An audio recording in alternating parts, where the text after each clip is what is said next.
Bonjour Bruno Le Maire. Bonjour Caroline Roux. Nous avons des raisons de redouter une très grande violence. Ces mots viennent de l'Élysée par le biais d'un communiqué. Est-ce que ça traduit une sorte de fébrilité au sommet de l'État? Non, ça traduit un sens des responsabilités. On a vu beaucoup de violence la semaine dernière, à Paris, mais aussi dans beaucoup de villes de Provence. Un vrai déchaînement de violence. Et nous ne voulons pas revivre ça samedi prochain. Et je crois que chacun doit prendre ses responsabilités. Tous ceux qui ont une voix qui porte en France, qu'ils soient chefs d'entreprise, responsables syndicaux, responsables de partis, responsables politiques, doivent prendre la parole pour appeler à l'apaisement. Mais ça sous-entend que la parole du chef de l'État, la parole des membres du gouvernement ne suffit plus. Et chacun est responsable. Aujourd'hui, vous n'avez pas une parole qui vient d'en haut, qui décrète que... C'est fini ça. Mais ça n'a jamais été le cas. Je n'y ai jamais cru. Je n'ai jamais cru qu'une parole venue d'en haut pouvait imposer aux Français de prendre leurs responsabilités. Et cet appel au calme, chacun en est responsable. Samedi, on ne doit pas assister au même débordement de violence que ceux que nous avons connus la semaine dernière. Est-ce que vous pensez qu'il est encore temps de faire retomber la pression avant samedi? Et je crois que tous les gestes nécessaires ont été faits par le Premier ministre, Alors justement, par le gouvernement. Nous avons décidé de supprimer la taxe sur les carburants. alors vous dites supprimer, en jeu. pardonnez-moi, je vous coupe, ça n'était pas clair jusqu'ici. On a quand même le chef du gouvernement mais désormais, ça l'est. C'est Oui, clair. mais c'est un petit sujet quand même clair. sur le Non, mode de fonctionnement de Je l'exécutif. ne crois pas que le sujet soit là. Aujourd'hui, nous sommes confrontés à une crise qui est extraordinairement grave, dont le point de départ a été la taxe sur les carburants.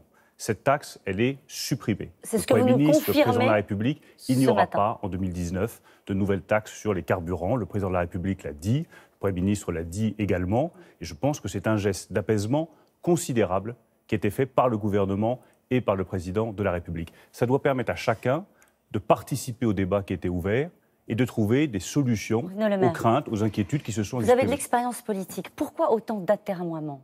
Ça fait 3 semaines que le gouvernement, l'exécutif, donne le sentiment d'essayer de mettre en place des dispositifs pour arriver aujourd'hui à la suppression. Est-ce que vous n'avez pas perdu du temps? Il y a un moment, Caroline Roux, où on pourra tirer toutes les leçons de ce qui s'est passé au cours de ces derniers jours.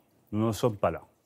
Non, mais on voudrait savoir s'il n'y a pas de différend entre le Premier ministre et le Président de la République. Il n'y a aucun différent. La taxe sur les carburants est supprimée pour 2019. Je pense que le message est suffisamment clair. On tirera les leçons le moment venu. Là, ce qui compte, c'est l'apaisement, c'est retrouver le chemin du dialogue, c'est discuter de tous les problèmes qui ont été soulevés à l'occasion de cette crise, qui n'est pas simplement une crise sociale, une crise de tous ceux qui travaillent et qui ne s'en sortent pas, qui n'arrivent pas à joindre les deux bouts à la fin du mois. C'est aussi une crise démocratique, une crise de représentation de tous ceux qui n'ont pas la voix au chapitre et qui disent « écoutez-moi ». Et c'est aussi une crise de la nation française, qui aujourd'hui cherche l'unité, ne la trouve pas, voudrait davantage de rassemblement et n'y parvient pas.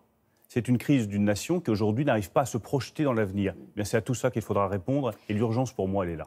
Il y a une urgence et vous avez les leviers à Bercy pour répondre à cette urgence. L'urgence, c'est la question du pouvoir d'achat. On entend sur tous les barrages des Gilets jaunes qui disent « très bien, on a annulé des taxes, mais qu'on n'avait pas payé, donc pour nous, ça ne change rien ». Ils demandent des gestes concrets. Encore une fois, vous êtes à Bercy, je le rappelle, Bruno Le Maire.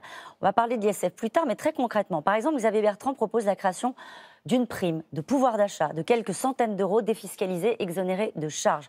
Le Premier ministre a évoqué la défiscalisation d'une prime versée par les entreprises aux salariés. En termes d'annonces concrètes, qu'est-ce que vous pouvez faire pour les Gilets jaunes pour faire retomber la pression? Tout ce qui permettra de mieux rémunérer le travail, j'y serai favorable. Parce que c'est dans la cohérence de ce que nous portons depuis le début avec cette majorité. On l'a fait en supprimant les cotisations assurance maladie, assurance chômage, en prévoyant dès le 1er janvier l'année prochaine qu'il n'y aura plus de forfait social, de taxe à 20% sur l'intéressement. Donc j'espère que les chefs d'entreprise que je réunis tout à l'heure vont se saisir de cette opportunité pour verser de l'intéressement aux salariés. Une prime totalement défiscalisée, moi j'y suis favorable, parce que là aussi ça permet de soutenir ceux qui travaillent. Une prime versée par les entreprises défiscalisées. Je vais en parler tout à l'heure aux entrepreneurs. Je vais dire nous avons ouvert la porte. Est-ce que vous pouvez verser cette prime? Êtes-vous intéressé par cette solution? Dans ce cas-là, avançons dans cette direction.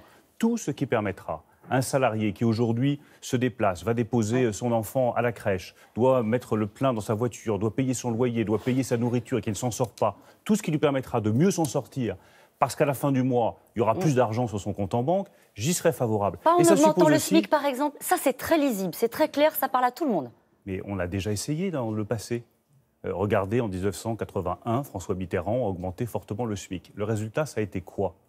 Ça a été une augmentation du chômage. Or, la première cause de pauvreté de notre pays, c'est le chômage.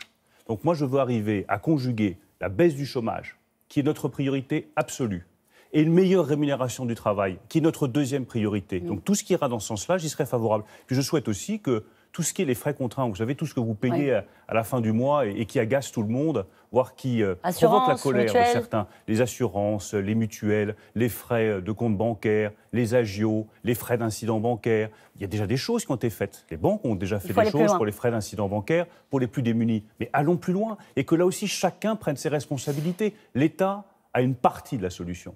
Mais les entreprises, les entrepreneurs, les banques, les assurances, les mutuelles, les distributeurs ont aussi une partie de la solution et je les réunirai dans une heure au ministère de l'économie et des finances pour leur dire jouez aussi le jeu du travail qui paye. Est-ce que vous entendez, et bien sûr que vous entendez, cette envie, ce besoin de justice fiscale? Il y a des totems, on le sait depuis très longtemps dans la vie politique française, vous le savez mieux personne. Si vous permettez, Corinne Rouge, je dirais un besoin de justice tout court. Les Français ont besoin de justice. Et la première des justices, c'est d'avoir un travail.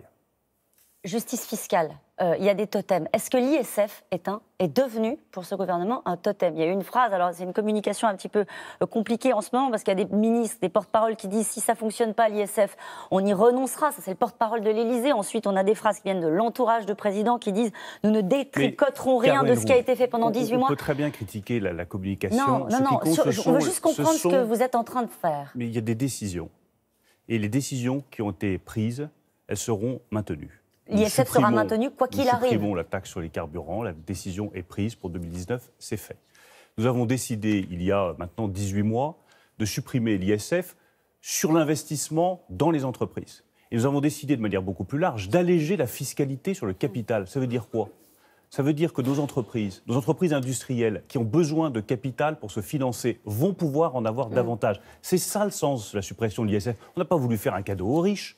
C'est comme ça que ça a été reçu. Mais ça peut être été reçu comme ça, mais ça n'est pas pour ça que nous l'avons fait.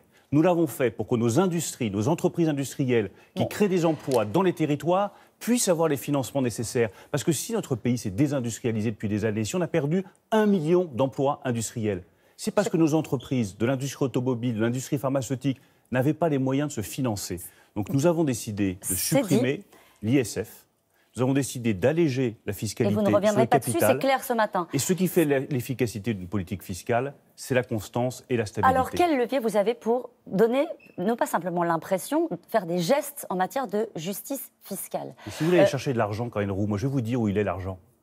L'argent est chez les géants du numérique qui font des profits considérables grâce aux consommateurs français, grâce au marché français, et qui payent 14 points d'imposition en moins que les autres entreprises, que les PME, que les TPE, que l'industrie Bruno Le Maire, française. vous n'arrivez pas à imposer une taxation sur les GAFA au niveau européen. Est-ce qu'on pourrait le faire à l'échelle de la France? Nous avons commencé à taxer, à travailler là-dessus. Ça fait des mois que nous y travaillons. Nous avons obtenu hier un accord avec le vice-chancelier allemand sur ce sujet-là. Et je me donne jusqu'au mois de mars pour qu'on obtienne une taxation européenne des géants du numérique. Et je ne lâcherai rien. Sinon, nous le ferons au niveau national. On peut le faire? Nous le ferons dès 2019. Au niveau national, nous taxerons les géants du numérique si les États européens ne prennent pas leurs responsabilités et n'imposent pas, ce qui me paraîtrait préférable, une taxation des géants du numérique. Et l'année prochaine également, nous allons travailler dans le cadre du G7 Finances à une imposition minimale pour toutes les entreprises qui font de l'évasion fiscale, qui se mettent à l'étranger. C'est le problème qu'on a avec ce sujet-là, c'est que ça paraît loin. Et que là, on est dans la gestion d'une urgence. Il y a une urgence que vous allez devoir gérer, c'est la question de l'impôt à la source.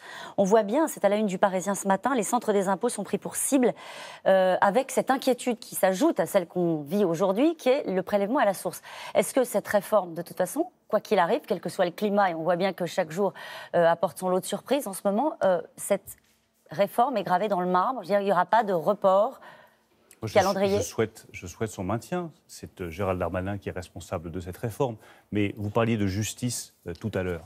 La vraie justice, c'est d'avoir des impôts qui baissent pour tous les Français. Nous allons nous engager dans cette direction. C'est de taxer ceux qui font le plus de profits aujourd'hui et qui ont le plus de capital disponible, c'est les géants du numérique. Et la justice, c'est de répondre à toutes les attentes qui se manifestent aujourd'hui pour avoir un travail et un travail qui paye. Est-ce que le président va parler, Bruno Le Maire? Il parlera quand il l'aura décidé. Merci beaucoup, c'est à vous, Laurent.